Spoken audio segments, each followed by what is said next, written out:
Before we begin today, I want to stop and say something real to every single person who is subscribed to Musk Unleashed. Thank you, from the bottom of our hearts, genuinely.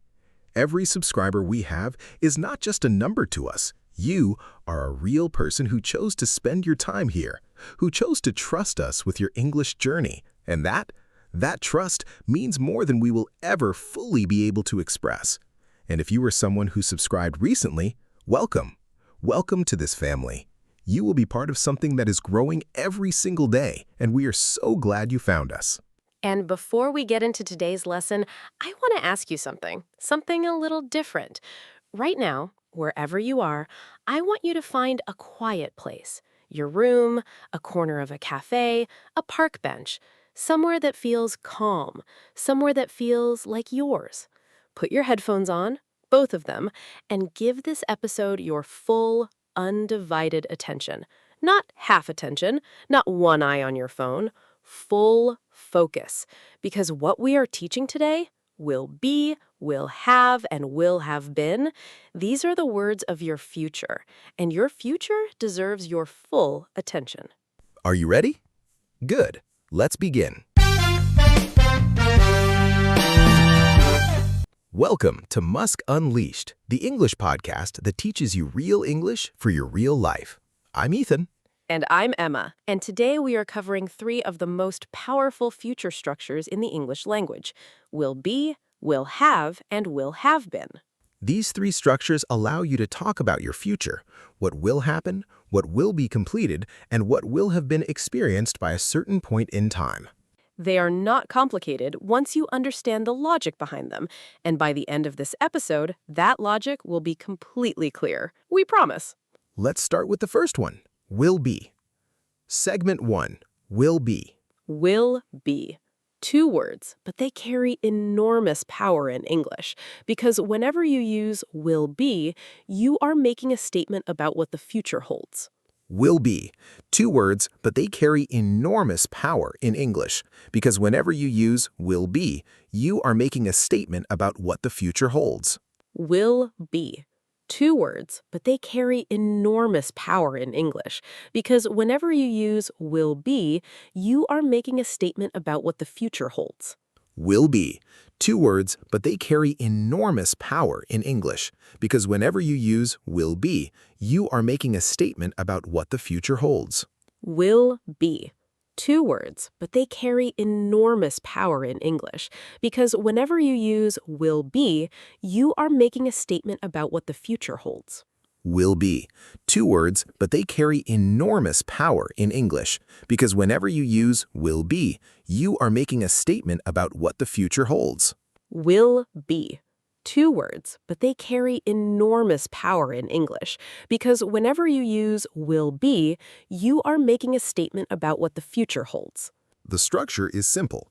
Subject, will, be, and then the rest of the sentence. I will be there by 6. She will be a great leader one day. They will be ready when the time comes. It will be a beautiful morning tomorrow. And in natural spoken English, will almost always contracts to oo. So instead of I will be, you hear I'll be. Instead of she will be, she'll be. Instead of they will be, they'll be. I'll be with you in a moment. She'll be fine, don't worry. We'll be there as soon as we can. That contraction is what makes it sound natural. If you say every word in full in fast conversation, it sounds stiff. The contraction is what gives it flow. Now, will be has 3 main jobs in real English, and understanding all 3 is what separates intermediate learners from advanced ones. Job number 1, predictions and expectations about the future. When you believe something is going to happen, when you expect it based on what you know or feel, you use will be. The traffic will be heavy on Friday evening. The exam will be difficult, but you are prepared for it. The weather will be much better next week.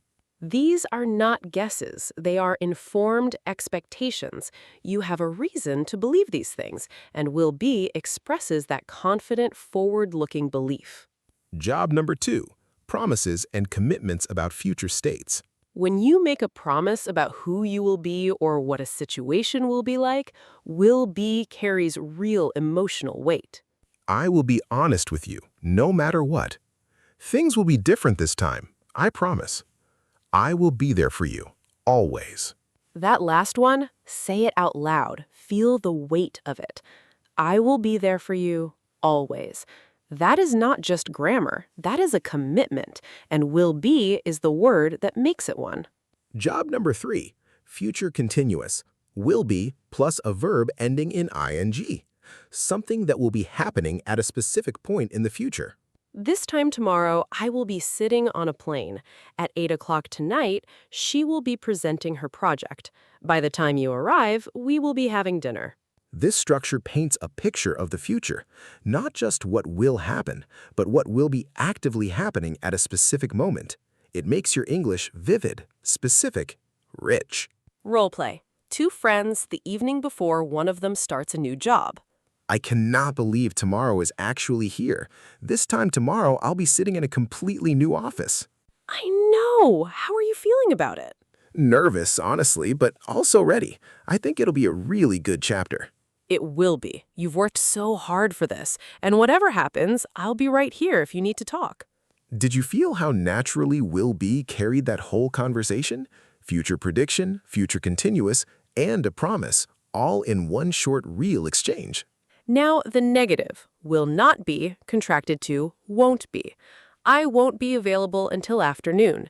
It won't be easy, but it will be worth it. She won't be joining us today, unfortunately. And questions, will it be? Will you be? Will she be? Will he be okay? Short, clean, natural. That is will be in action across every type of sentence. Segment 2, will have. And this is where English gets really interesting, because will have takes you into the future and looks backwards from there. Let me explain that. When you use will have, you're standing at a point in the future and talking about something that will be completed before or by that point. It's called the future perfect, and the structure is will have plus the past participle of the main verb. By Friday, I will have finished the report. By next year, she will have saved enough money for a house. By the time he arrives, we will have eaten. The key phrase is usually by Friday, by next month, by the time something happens. That by is the signal that you're thinking about a future deadline and something that will be completed before it. Think of it this way. Imagine you're standing in the future, let's say next Sunday evening. You look back at everything that happened during the week, and you say, by this point, I will have done all of those things. By Sunday evening, I will have cooked 3 meals, cleaned the house, finished 2 chapters of my book, and called my parents. You're not in Sunday evening yet, but you're projecting forward, imagining yourself there, and seeing what will already be done by that point. This is an incredibly useful structure for planning, for goal setting, for professional English. By the end of this quarter, the team will have completed the project. By the time you read this, the decision will have been made. By next month, I will have been at this company for 3 years. And in conversation, will have can also be used for logical deductions about something that has probably already happened. She hasn't replied yet. She will have gotten busy.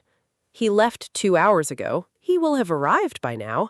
The package was sent on Monday. It will have reached them already.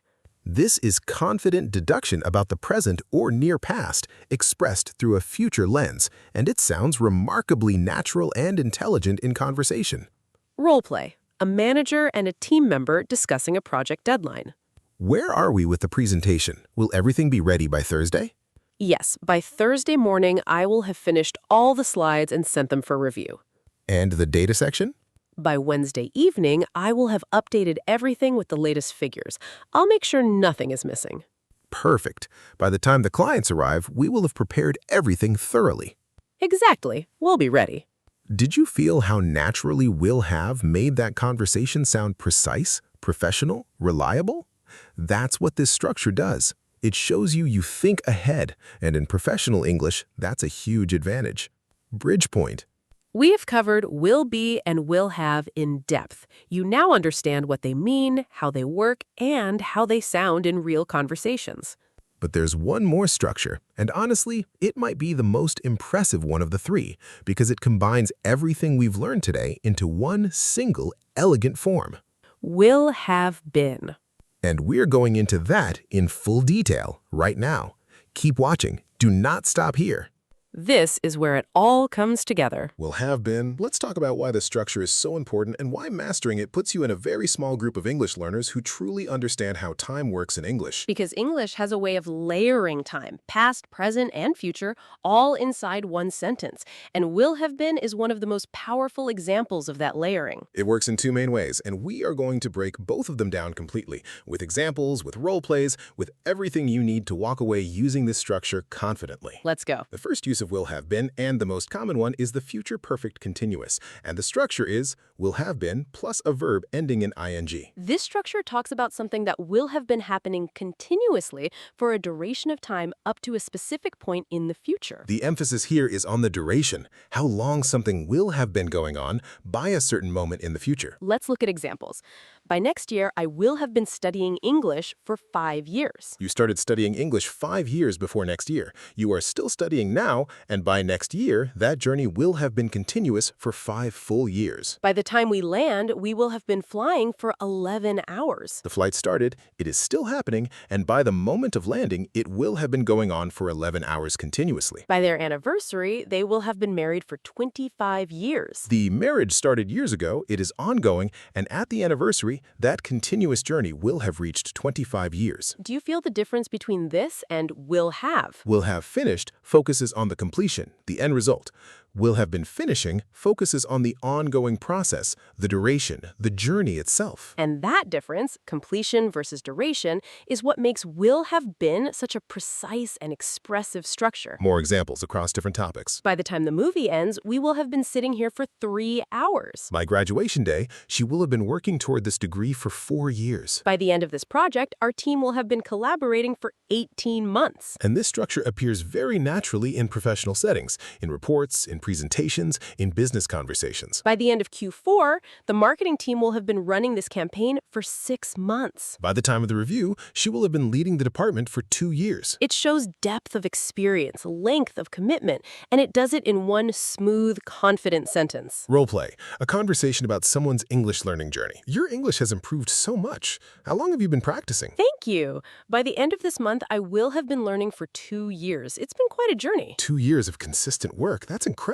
And honestly, by the time I reach year 3, I will have been watching English podcasts every single day for over 1,000 days. That kind of consistency will have built something real, something lasting, something that belongs entirely to you. And there it is. Will have been learning, will have been watching, will have built. All three structures, will be, will have been, working together naturally in one conversation. The second use of will have been, and this one is more formal but extremely common in professional and written English, is the passive future perfect. Here the structure is will have been plus a past participle, and it describes something that will have been done to something by a certain point in the future. By next week, the report will have been reviewed and approved. By the time the guests arrive, the room will have been prepared. By Monday morning, all the emails will have been sent. Notice in every one of those sentences, we don't say who is doing the action. We focus on the thing being done, on the result, on what will have been completed. This is the passive voice, and will have been is its future perfect form. It is particularly useful when the doer of the action is unimportant, unknown, or obvious. By the deadline, all applications will have been processed. By the time you return, the apartment will have been cleaned. By launch day, the software will have been tested over 500 times. That last one, in a product launch context, sounds incredibly professional. It conveys thoroughness, confidence, precision. Role play. A project manager giving an update to a senior director. Confident reporting. By the end of this week, all the contracts will have been signed and filed. The venue will have been confirmed, and invitations will have been sent to all key stakeholders. And what about the budget review? By Thursday, the full budget will have been reviewed and approved by the finance team. Nothing will be left outstanding. Impressed. Back to host. That is what professional English sounds like at its best. Calm, clear, forward-looking, and will have been is the structure that makes it possible. All right, let's bring all three structures together, side by side, so the difference between them is absolutely crystal clear. Same situation, different time focus. Imagine someone is running a marathon next Saturday. She will be running the marathon on Saturday. Future continuous. She will be in the middle of that action at that specific time. By Saturday evening, she will have finished the marathon. future perfect. The action will be completed by that point. And by the time she crosses the finish line, she will have been running for over 4 hours. Future perfect continuous, emphasizing the duration of the ongoing action up to that point. 3 structures. Same person, same event, completely different angles on time. And this is what truly advanced English looks like, the ability to choose which angle on time is most useful for what you want to say. Let's do one more example. Imagine you're describing your own English journey 5 years from now. In 5 years, I will be speaking English fluently and confidently. Future simple. What will be true? By then, I will have mastered grammar, vocabulary, and natural conversation. Future perfect. What will have been completed? And by that point, I will have been practicing English every single day for years. Future perfect continuous, the ongoing commitment that made it possible. 3 sentences, 1 English journey, told from 3 different perspectives of time. That is beautiful grammar, and now it is yours. 3 common mistakes, fast, important. Mistake 1, using will be when you need will have been. By next year, I will be studying English for 5 years. Wrong. By next year, I will have been studying English for 5 years. Correct. If there's a duration involved and a future deadline, always will have been. Mistake 2, forgetting have in will have been. By Friday, it will been finished. Wrong. By Friday, it will have been finished. Correct. Have is never optional. Will have been. All 3 words together. Mistake 3, using will have been without a time reference. This structure almost always needs a by phrase. By the time, by next week, by then, by the end. Without it, the sentence feels incomplete. I will have been working, missing context. By next month, I will have been working here for a year. Complete. Natural. Clear. Quick recap before we close. Will be what will exist, happen, or be true in the future. Future states, predictions, promises, and the future continuous. Will have what will be completed by a certain future point, the future perfect, looking back from the future at what will already be done. Will have been the duration of something up to a future point, or something that will have been done passively, the future perfect continuous and the passive future perfect. 3 structures, 3 ways of seeing the future, all yours now. And before we go, I want to come back to where we started. To every person who subscribed to this channel, who's been watching from the early days, who found us recently and decided to stay. You are part of this family now, and you will always be welcome here. You will have made one of the best decisions of your English journey, choosing to practice consistently, choosing to show up, choosing to keep going. And by the time you look back on this season of your life, you will have been building something real, something lasting, something that belongs entirely to you. Your challenge today, write 3 sentences in the comments, one using will be, one using will have, and one using will have been. Make them about your future. Make them real. We read every single comment, and we're proud of every single one of you. New videos on this channel every single day. Subscribe and turn on the bell so you never miss one. Find your quiet place, put your headphones on, and come back tomorrow. I'm Ethan. I'm Emma. And this is Musk Unleashed. We'll see you tomorrow.